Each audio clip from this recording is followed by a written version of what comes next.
Hello, good evening, everybody. My name is Nisha Singh and welcome to my YouTube channel. आज की video में मैं आपके साथ में कुछ न्यू लेकर के आई हूँ.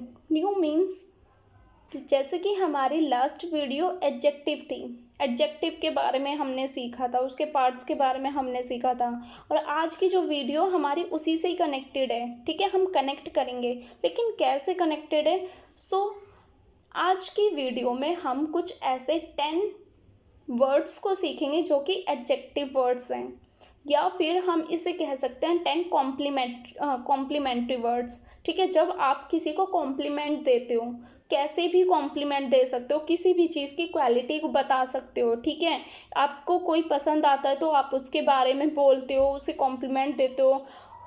तो उसको नॉर्मली आप कुछ वर्ड्स आप जानते होंगे जो कि हम इंग्लिश में कह देते हैं. ठीक है, जैसे कि कोई इंसान होता है अट्रैक्टिव, तो हम उसे बोल देते कि अरे आप तो बहुत अट्रैक्टिव हो, आपकी आंखें बहुत अट्रैक्टिव है. ठीक है, लेकिन ऐसे ही मिलते जुलते. Here is your first word. आपका जो पहला वर्ड है वो क्या है? एफेबल. और इसको हम नॉर्मली सेंटेंस में किस तरीके से बोल सकते हैं? यहाँ पर आपका एक वर्ड, एक सेंटेंस दिया हुआ है, you are affable and very kind too, कि आप मिलनसार और बहुत दयालु भी हैं. ठीक है, तो आप ऐसे ही इस वर्ड को और सेंटेंसेस में यूज़ कर सकते हो.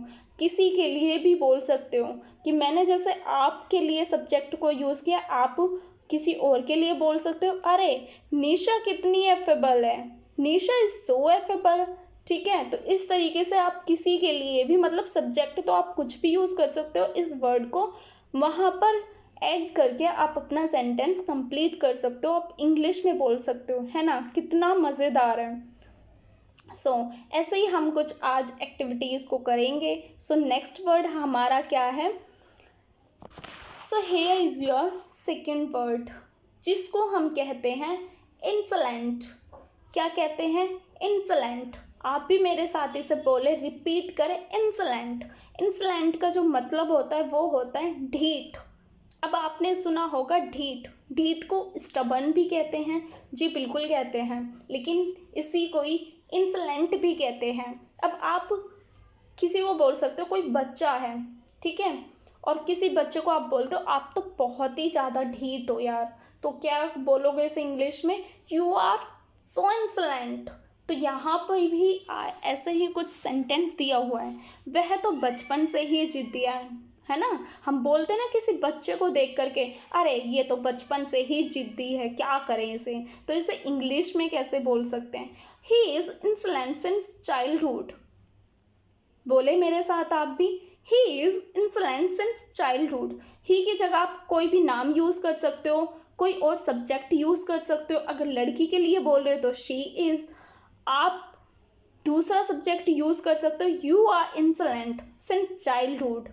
ठीक है, आई एम इंसलेंट सिंस चाइल्डहुड. आप इसी तरीके से इस वर्ड को देखो, कितने सारे सेंटेंस में आप इसे यूज़ कर सकते हो. तो हमें मीनिंग पता होना चाहिए. ठीक है, आज हमने अभी फ़िलहाल में हमने कितने वर्ड देखे हैं? 2 वर्ड देखे हैं. फर्स्ट कौन सा? एफेबल. एफेबल का मतलब क्या होता है? मिलनसार. सेकंड वर्ड क्या है? इंसलेंट. इंसलेंट का मतलब क्या होता है? ढीठ. ठीक है, चलते हैं हमारे नेक्स्ट वर्ड पर. नेक्स्ट वर्ड जो है हमारा वो क्या है? यहाँ पर लिखा हुआ है रेडिसेंट. रेडिसेंट. ठीक है, बोलें आप भी मेरे साथ में, रेडिसेंट. रेडिसेंट का मतलब क्या होता है? कम बोलने वाला. कम बोलने वाला. अब कोई कोई इंसान ऐसा होता है जिसकी पर्सनैलिटी थोड़ी चुप रहने वाली होती है, मतलब वो कम बोलता है. अब कोई कोई तो इतना बात नहीं होता है. ठीक है, अब कोई कोई ऐसा होता है कि जो बहुत कम बोलता है. तो बहुत कम बोलने वाले के लिए हम कौन सा वर्ड यूज़ करें? नॉर्मली हम बोलते हैं ना, बहुत से लोगों की पर्सनैलिटी ऐसी होती है कि वो कम बोलने वाले इंसान होते हैं, तो उसको हम कैसे बोल सकते हैं? तो देखो यहाँ पर मैंने लिखा हुआ है, आई एम अ रिटिसेंट एंड शाई गर्ल. मैं कैसी हूँ? एक मितभाषी. मितभाषी का मतलब वही होता है कम बोलने वाला. ठीक है, यानी कि मैं एक कम बोलने वाली और शर्मीली लड़की हूँ. मतलब मैं हर किसी के साथ में घुल मिल नहीं पाती इजीली. घुलने मिलने में, मिलनसार होने में मुझे टाइम लगता है। तो नॉर्मली हम इस वर्ड के लिए क्या यूज़ कर सकते हैं, रेटिसेंट, जिसका मतलब होता है कम बोलने वाला। ठीक है, आपके घर में, आपके आसपास, आपके फ्रेंड सर्कल में कोई ऐसा होगा जो कि इस पर्सनैलिटी से बिलोंग करता होगा, तो आप उसके लिए बोल सकते हो हाँ he is reticent, she is reticent. ठीक है, इस तरीके से आप किसी भी नाम को यूज़ कर सकते हो। सो नेक्स्ट वर्ड हमारा आता है टिमिड। टिमिड आपने बहुत बार सुना होगा, इसको बुक में भी पढ़ा होगा।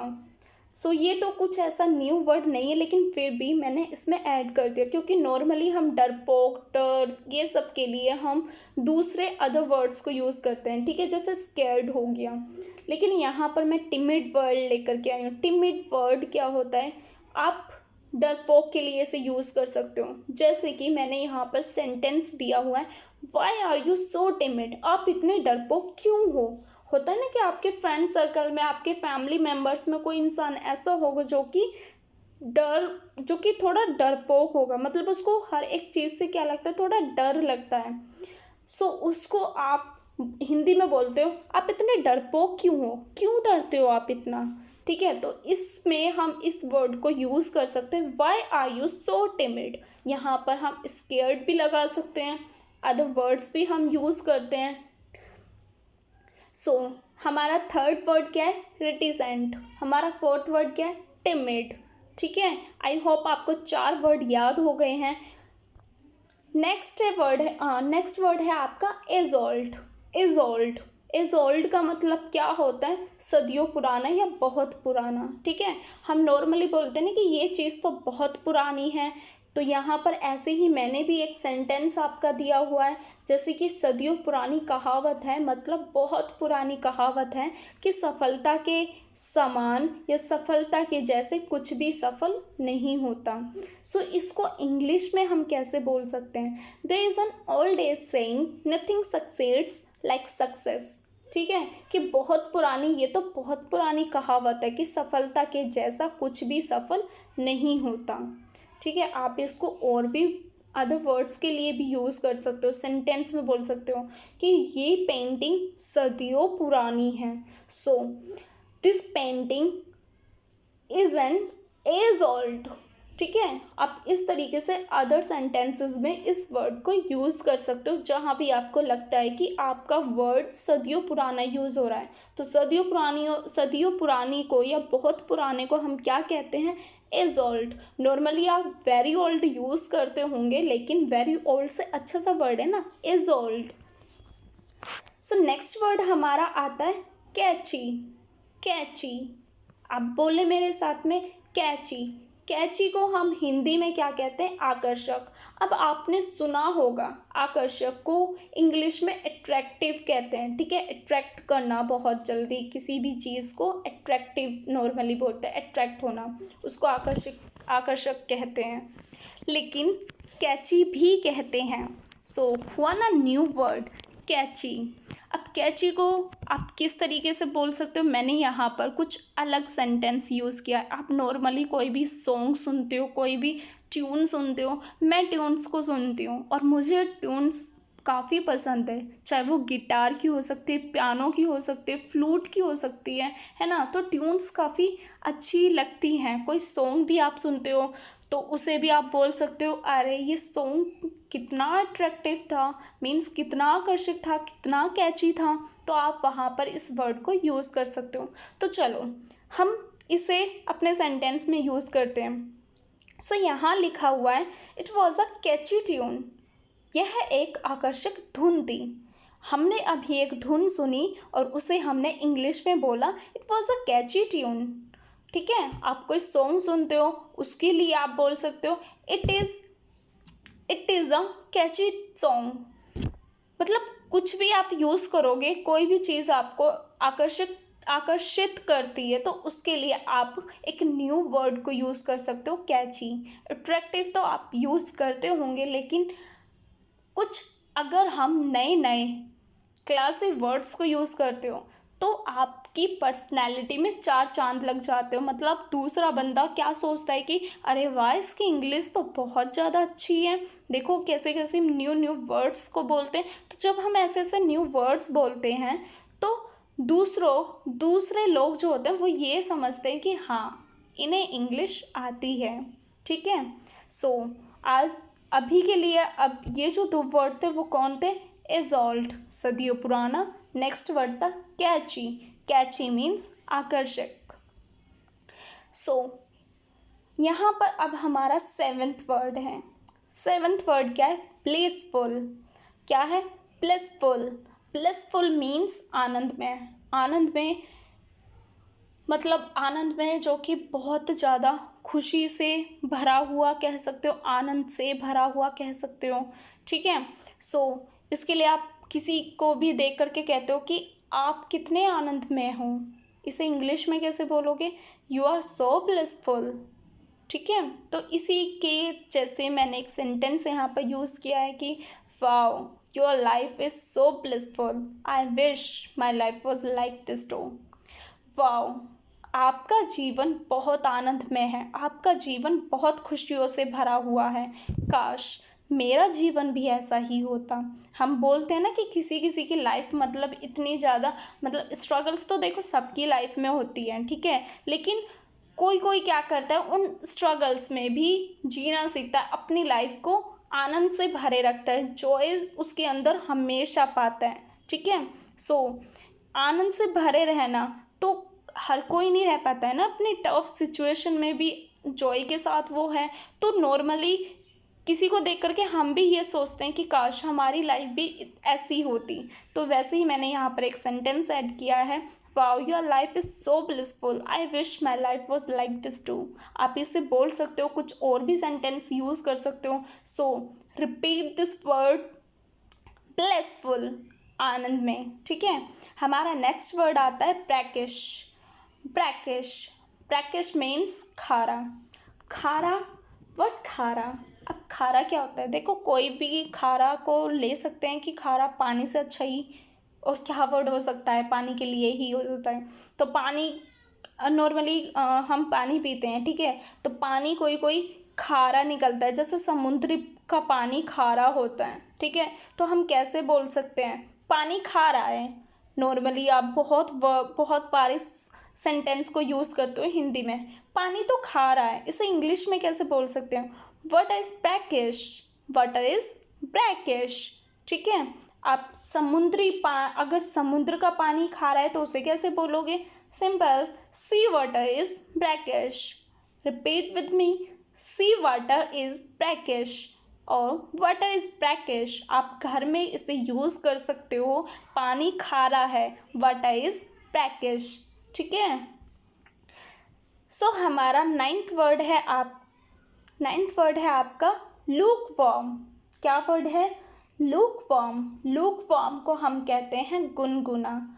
गुनगुना भी पानी की क्वालिटी को बता सकता है कि पानी जो होता है वो कैसा है, गुनगुना। गुनगुना मीन्स ना ज़्यादा ठंडा और ना ज़्यादा गर्म, बीच का होता है, नॉर्मल होता है। ठीक है, गुनगुना सा होता है। तो उसे हम इंग्लिश में कैसे बोल सकते हैं कि पानी गुनगुना है? Water is look warm. ठीक है, अब मैंने यहाँ पर सेंटेंस लिखा हुआ है कि wash your face with look warm water, कि अपने चेहरे को गुनगुने पानी से धोएं। ठीक है, तो हम बोलते हैं ना कि जब सुबह उठते के साथ ही हमें क्या करना चाहिए? गुनगुने पानी में, गर्मी में नहीं सर्दी की बात कर रही हूँ मैं, हमें गुनगुने पानी में फेस को वॉश करना चाहिए। ठीक है, तो हम कैसे बोल सकते हो, आप कैसे बोल सकते हो इस वर्ड को इंग्लिश में कि you should wash your face with look warm water. ठीक है, सो क्या सीखा हमने? Look warm. लुक वार्म को हम क्या कहते हैं? गुनगुना। सो अब हमारा है last word, stale. Stale, stale माने क्या होता है? बासी। बासी आप बोल सकते हो कोई भी खाना, जैसे रात का हो गया तो आप उसे बासी कहते हो, है ना। बहुत बार बोलते होंगे कि खाना तो बासी हो गया है। या फिर